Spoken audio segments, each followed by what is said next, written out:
राष्ट्रपति द्रौपदी मुर्मू आज धार्मिक स्थल गिरिराज गोवर्धन पहुंची हैं और वहां के प्रसिद्ध गिरिराज जी के दर्शन उन्होंने किए हैं। राष्ट्रपति ने श्रद्धालुओं के बीच आकर मंदिर परिसर का निरीक्षण भी किया और भगवान गिरिराज के प्रति अपनी आस्था प्रकट की। दर्शन के बाद राष्ट्रपति द्रौपदी मुर्मू ने गोवर्धन परिक्रमा की शुरुआत की।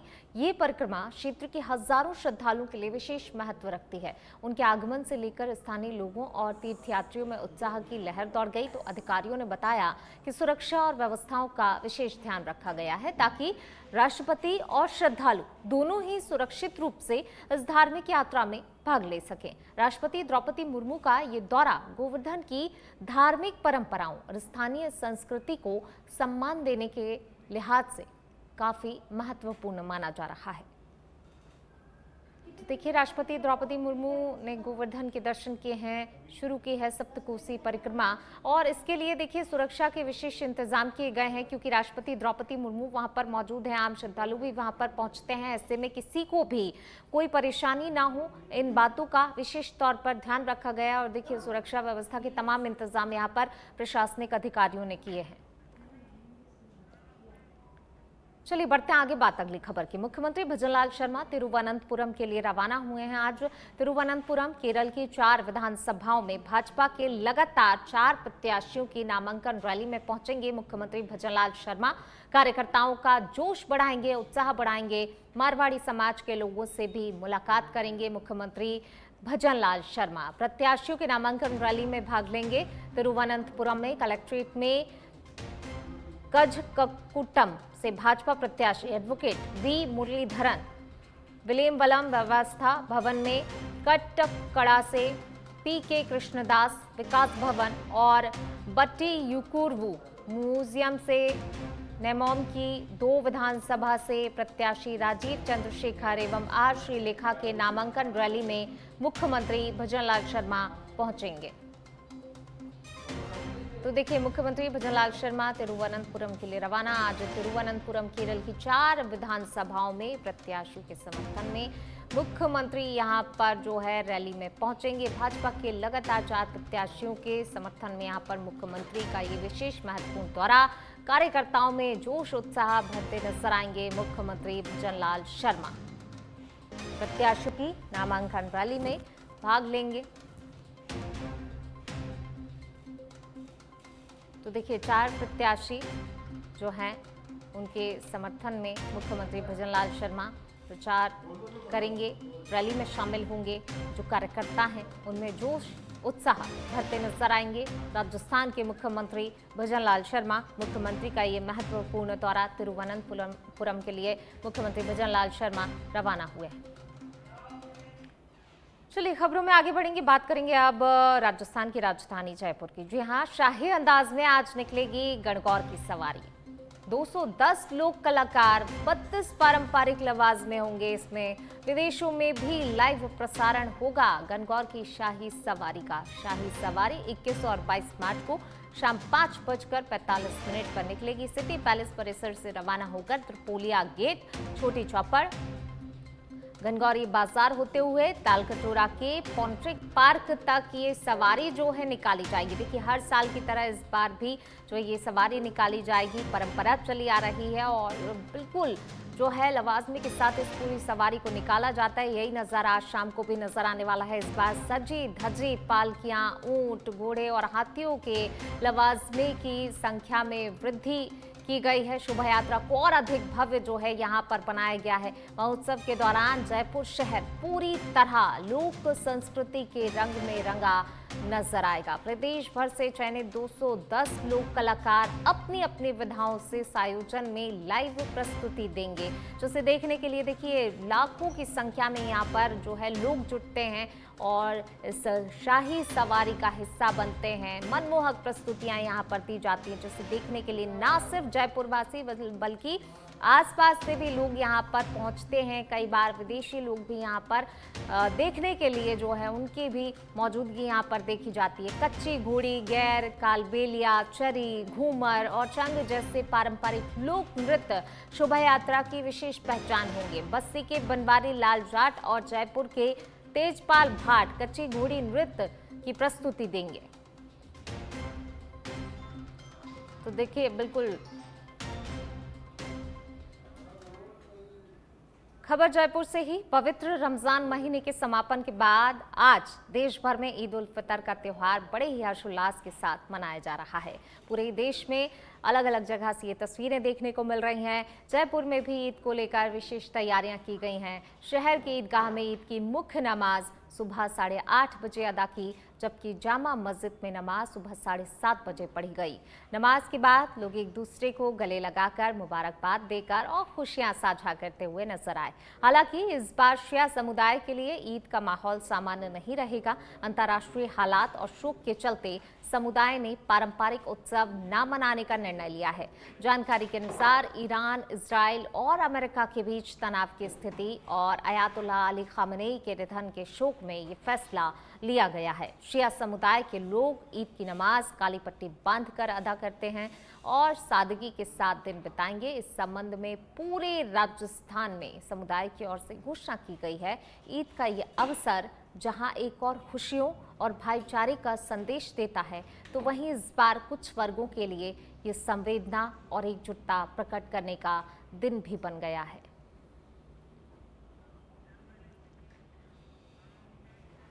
और अब खबर भरतपुर के बयाना से है, जहां बयाना कस्बे सहित पूरे उपखंड क्षेत्र में आज गणगौर पर्व को लेकर खासा उत्साह देखने को मिल रहा है। सुबह से ही घर घर में भगवान शिव यानी कि ईश्वर और माता पार्वती यानी कि गौरा की पूजा अर्चना की तैयारियां पूरी कर ली गई हैं। बाजारों में भी रौनक अपने चरम पर है और श्रद्धालु पूजन सामग्री की खरीदारी में जुटे हुए हैं। कस्बे के हलवाइयों द्वारा पारंपरिक मिठाई गुना तैयार की गई है, जिसकी मांग इस समय काफी ज्यादा बढ़ गई है। हलवाई राकेश अग्रवाल के अनुसार मीठे गुना गणगौर पूजन और मसने के काम आते हैं और इनकी कीमत करीब 140 से लेकर 150 रुपए प्रति किलो तक चल रही है। आज के दिन कन्याएं शिव गौरा का रूप धारण कर बाजारों में निकलेंगी और घर घर जाकर पूजन कर आशीर्वाद भी प्राप्त करेंगी। कस्बे के प्रमुख बाजारों हिंडौन रोड स्थित रामद्वारा क्षेत्र, सामुदायिक स्वास्थ्य केंद्र के पास का इलाका, पुरानी सब्जी मंडी, उपरला बाजार और पुरानी अनाज मंडी में विशेष चहल पहल बनी हुई है। तो देखिए, आज अलग अलग जगह से ये तमाम तस्वीरें नजर आ रही हैं। गणगौर पर्व को लेकर लोगों में काफी ज्यादा उत्साह देखा जा रहा है। ये गुना है, ये गणगौर के लिए बनाए जाते हैं। ये बहन बेटी या पूछती है, जब इनको बांटा जाता है। इनका भाव 140 रुपये किलो करीब होता है। मैदा और चीनी और घी में चला जाता है। इनको गुना बोलते हैं। तो ये प्रचलन कहाँ चलता है? ये अपने एरिया में ज़्यादा चलता है। भरतपुर जिले में, जयपुर साइड में इधर ज़्यादा चलता है। चलिए बढ़ेंगे आगे बात अगली खबर की। टोंक के उनियारा से खबर है, उपखंड क्षेत्र में धूमधाम से मनाई जा रही है ईद उल फितर। ईद उल फितर पर ईदगाह में की गई नमाज अदा कर अल्लाह से क्षेत्र में अमन चैन की दुआ मांगी गई है। तो देखिए, दुआओं का दौर जारी है। नमाज पढ़कर लोग दुआएं मांग रहे हैं। नमाज अदा करने के बाद एक दूसरे को गले लगाकर ईद की मुबारकबाद भी दी। तो वहीं कानून एवं शांति व्यवस्था को लेकर फ्लाई चौकी इंचार्ज रमेश चंद ने मय स्टाफ कमान संभाली है। देखिए, आज पूरे ही देश में ईद को लेकर खासा उत्साह जो है नजर आ रहा है। सभी ने सुबह सुबह अल सुबह नमाज अदा की। नमाज अदा करते हुए दुआ मांगी। देश में अमन चैन की दुआ मांगी गई है। देखिए, बड़ी संख्या में लोग जो हैं मस्जिदों में पहुंचे। सुबह से नमाज अदा की गई। एक दूसरे को फिर नमाज अदा करने के बाद गले लगाकर ईद की मुबारकबाद भी दी। तो धूमधाम से ईद उल फितर का ये त्यौहार आज मनाया जा रहा है। ये तस्वीरें पूरे ही देश भर में नजर आ रही हैं। लोगों ने सुबह सुबह मस्जिद जाकर नमाज अदा की, दुआ मांगी गई है और सभी को ईद की मुबारकबाद दी गई। जयपुर से खबर है, लोकसभा अध्यक्ष ओम बिरला का आज जयपुर दौरा है। स्पीकर ओम बिरला आज लोक भवन जयपुर पहुंचेंगे। ओम बिरला कुछ ही देर में लोक भवन में ठहरेंगे। उसके बाद जयपुर में विभिन्न कार्यक्रमों में शिरकत करेंगे। तो जयपुर दौरा लोकसभा अध्यक्ष ओम बिरला कुछ देर लोक भवन में ठहरेंगे। उसके बाद जयपुर में विभिन्न कार्यक्रमों में शरीक होंगे। तो देखिए, आज जयपुर में कई कार्यक्रम हैं जिनमें लोकसभा अध्यक्ष ओम बिरला शामिल होंगे, अपनी उपस्थिति दर्ज कराएंगे।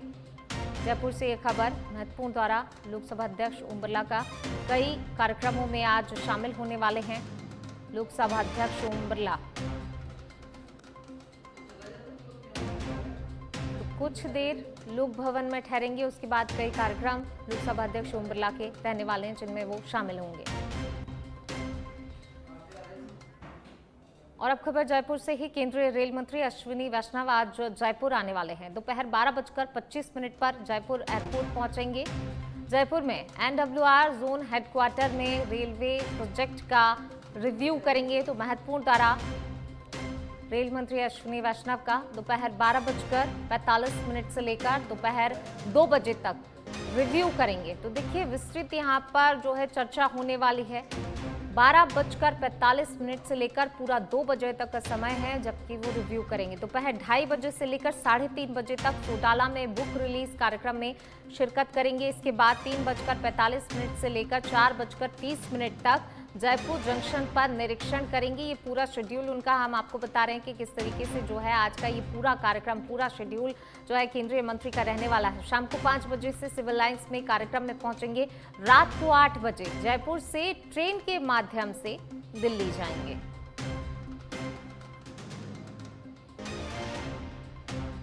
तो केंद्रीय मंत्री का ये दौरा महत्वपूर्ण दौरा जयपुर का रहने वाला है। पूरा ये शेड्यूल आज उनका, जिसमें पहले तो वो रिव्यू करेंगे, उसके बाद कार्यक्रम में भी शिरकत करने वाले हैं और इसके बाद शाम को दिल्ली के लिए रवाना होंगे। चलिए बढ़ते हैं आगे। खबर खैरथल तिजारा से है। माथुर में गोलियों की गूंज, रंजिश ने लिया खूनी रूप। जी हां, युवक को गोली लगी है, युवक घायल हुआ है। खैरथल के निकटवर्ती ग्राम मथुर में पुरानी रंजिश ने अचानक से हिंसक मोड़ लिया, जब कार में सवार प्रमोद नामक बदमाश ने युवक वीरेंद्र राजपूत पर ताबड़तोड़ गोलियां चला दी। सुखमनेड़ी निवासी वीरेंद्र को गोली लगने से गंभीर रूप से वह घायल हुआ है। स्थानीय लोगों ने तत्काल ही उसे अस्पताल भी पहुंचाया, जहां से प्राथमिक उपचार दिया गया और उसके बाद अलवर रेफर किया गया है। घटना के बाद पूरे इलाके में दहशत का माहौल है। पुलिस ने मौके पर पहुंचकर जांच भी शुरू कर दी है। सीसीटीवी फुटेज पुलिस ने खंगाले हैं और चारों कोनों से जो है सीसीटीवी फुटेज पुलिस ने खंगालना शुरू किया है। अतिरिक्त पुलिस अधीक्षक जया सिंह के निर्देशन में जिले भर में नाकेबंदी कर दी गई है। बदमाशों की तलाश लगातार जो है की जा रही है और यहां पर तलाश तेज कर दी गई है। भिवाड़ी एसपी ब्रजेश ज्योति उपाध्याय ने बताया, पुरानी रंजिश के चलते प्रमोद अपने साथियों के साथ आया और इस वारदात को अंजाम देकर मौके से फरार हो गया। पुलिस आरोपियों की पहचान और गिरफ्तारी के लिए लगातार जगह जगह दबिश दे रही है। तो देखिए युवक को गोली लगी है, जिससे युवक गंभीर रूप से घायल हो गया। हालांकि देखिए घटना की जानकारी जैसे ही पुलिस को मिली, पुलिस मौके पर पहुंच गई है। सीसीटीवी फुटेज खंगालना शुरू कर दिए हैं। जगह जगह नाकेबंदी भी कर दी गई है ताकि आरोपियों को जल्द से जल्द पकड़ा जा सके। यानी कि आरोपियों की तलाश यहां पर पुलिस अधिकारियों ने तेज कर दी है। का विजिट किया है। जो घटना हुई है, एक प्रमोद नाम के शख्स ने, जिसके खिलाफ ऑलरेडी 4 मुकदमे हैं, उसने वीरेंद्र नाम के व्यक्ति पर गोली चलाई थी, जो पेट में लगी है, जिसको इलाज चल रहा है। जयपुर में उसका इलाज चल रहा है। इसके घटना के पीछे पुरानी रंजिश का कारण सामने आया है। टोल को लेकर विवाद है। दोनों में पहले भी दोनों पक्ष के विरुद्ध मुकदमे दर्ज हुए हैं और आपस में भी इनका चल रहा था। तो जो प्रमोद है, उसके साथियों के खिलाफ टीम बनाकर दबिश की जा रही है और शीघ्र ही उसके खिलाफ उसको किया जाएगा, उसके खिलाफ कार्रवाई की जाएगी। कितने लोग शामिल थे सर इसमें? अभी प्राइमा फेसिया 3 लोगों की आ रही है। एक गाड़ी से आए थे, 3 लोग आए थे, जिनको किसी ने मुखबिरी करके सूचना दी थी। बीकानेर के लूनकरनसर से खबर है, शराब दुकान में घुसकर मारपीट और लूट करने वाले 2 आरोपी गिरफ्तार किए गए हैं। कालू थाना क्षेत्र के सहजरासर गांव में ये घटना हुई है। 11 मार्च को दुकान का गेट तोड़कर अंदर घुसे थे आरोपी। सेल्समैन के साथ मारपीट कर शराब की बोतलें और नकदी लूटी है। पुलिस ने तकनीकी साक्ष्य और मुखबिर की सूचना पर दोनों ही आरोपियों को पकड़ा है। गिरफ्तार किए गए हैं 2 आरोपी। आरोपियों की पहचान वार्ड नंबर 29 निवासी दिलेर उर्फ पुच्ची और मंगेज नाथ के रूप में की गई है। मारपीट की घटना सीसीटीवी कैमरे में कैद हुई थी। तो देखिए मारपीट करने वाले ये 2 आरोपी अब पुलिस की गिरफ्त में हैं। प्रतापगढ़ जिले के देवगढ़ थाना क्षेत्र में देर रात एक दर्दनाक सड़क हादसे में 2 लोगों की मौत हो गई, जबकि 4 अन्य लोग गंभीर रूप से घायल हो गए। हादसा शुक्रवार रात करीब 10:30 बजे हुआ। सभी घायलों को 108 एम्बुलेंस की मदद से जिला अस्पताल पहुंचाया गया। जहां पर उनका उपचार जारी है। पुलिस के अनुसार क्षेत्र में बीज माता का मेला लगा हुआ था। मेले में लौटते समय कुछ महिलाएं और बालिकाएं पैदल अपने घर जा रही थी। इसी दौरान पीछे से तेज रफ्तार आ रही एक बाइक ने उन्हें जोरदार टक्कर मार दी। बाइक पर 2 युवक और एक बालिका सवार थे। टक्कर इतनी तेज थी कि पैदल चल रहे लोग और बाइक सवार सभी सड़क पर गिरकर गंभीर रूप से घायल हो गए। घायलों को तुरंत ही जिला अस्पताल ले जाया गया, जहां पर उपचार के दौरान 2 लोगों की मौत हो गई। घटना की सूचना मिलते ही देवगढ़ थानाधिकारी नागजी राम जिला अस्पताल पहुंचे और घायलों से पूछताछ कर जानकारी ली। फिलहाल पुलिस ने मृतकों के शव मोर्चे में रखवाए हैं। परिजनों की मौजूदगी में पोस्टमार्टम किया जाएगा। फिलहाल पुलिस ने मामला दर्ज कर जांच शुरू कर दी है।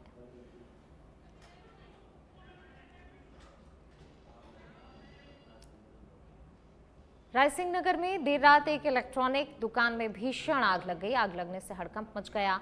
आग भादू बिल्डिंग के नजदीक स्थित दुकान में लगी है, जिससे लाखों रुपए के इलेक्ट्रॉनिक उपकरण जलकर राख हो गए। घटना की जानकारी सबसे पहले चौकीदार ने दी, जिसने तुरंत ही दुकानदार और पुलिस को इसकी सूचना पहुंचाई। सूचना मिलते ही प्रशिक्षु आरपीएस अधिकारी प्रियंका मौके पर पहुंची और हालात को संभालने में जुट गई। आग पर काबू पाने के लिए सीमा सुरक्षा बल यानी बीएसएफ की मदद ली गई। इसके साथ ही करणपुर, पदमपुर, विजयनगर और गजसिंहपुर से भी फायर ब्रिगेड की गाड़ियां मौके पर बुलाई गईं। प्रारंभिक जानकारी के अनुसार आग लगने का कारण शॉर्ट सर्किट माना जा रहा है। करीब 1.5 घंटे की कड़ी मशक्कत के बाद प्रशिक्षु आरपीएस, प्रियंका और बीएसएफ की टीम ने आग पर काबू पाया।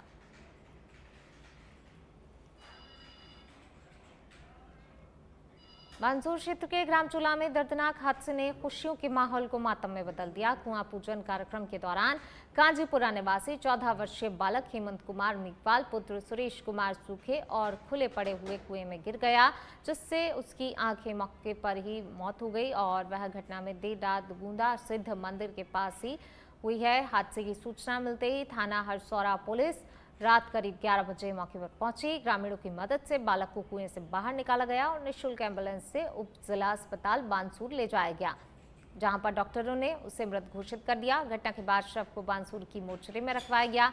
जैसे ही परिजनों को हादसे की जानकारी मिली, परिवार में कोहराम मच गया और पूरे ही गांव में शोक की लहर फैल गई। यह हादसा एक बार फिर से प्रशासनिक व्यवस्थाओं पर कई सवाल खड़े करता है। पुराने और खुले पड़े हुए कुओं और बोरवेल को सुरक्षित करने के दावे लगातार किए जाते हैं, लेकिन जमीनी स्तर पर इनका पालन नहीं हो रहा है। ऐसे खुले कुएं आए दिन हादसों को न्योता दे रहे हैं। ग्रामीणों ने प्रशासन से मांग की है क्षेत्र में खुले पड़े सभी कुएं और बोरवेल को जल्द ढककर सुरक्षित किया जाए, ताकि भविष्य में इस तरह की घटनाओं की पुनरावृत्ति न हो। खबर अलवर जिले के लक्ष्मणगढ़ से है। यहां लगातार बदल रहे मौसम ने जनजीवन और किसानों की चिंता बढ़ाती है। 2 दिन तक हुई जोरदार बारिश और ओलावृष्टि के बाद शनिवार सुबह लक्ष्मणगढ़, पूरे शहर और आसपास के क्षेत्रों में घना कोहरा छा गया। कोहरे के कारण विजिबिलिटी घटकर करीब 30 मीटर तक रह गई, जिससे कि सड़कों पर वाहन चालकों को भारी परेशानी का सामना करना पड़ रहा है। मौसम विभाग के अनुसार दिन भर आसमान में बादल छाए रहने की संभावना है, तो वहीं रविवार को आंधी और बारिश को लेकर भी चेतावनी के कारण किसानों की चिंता बढ़ गई है। मौसम में आए इस बदलाव के चलते ठंड का असर एक बार फिर से महसूस होने लगा है। गौरतलब है, बारिश का सबसे ज्यादा असर किसानों पर पड़ा है।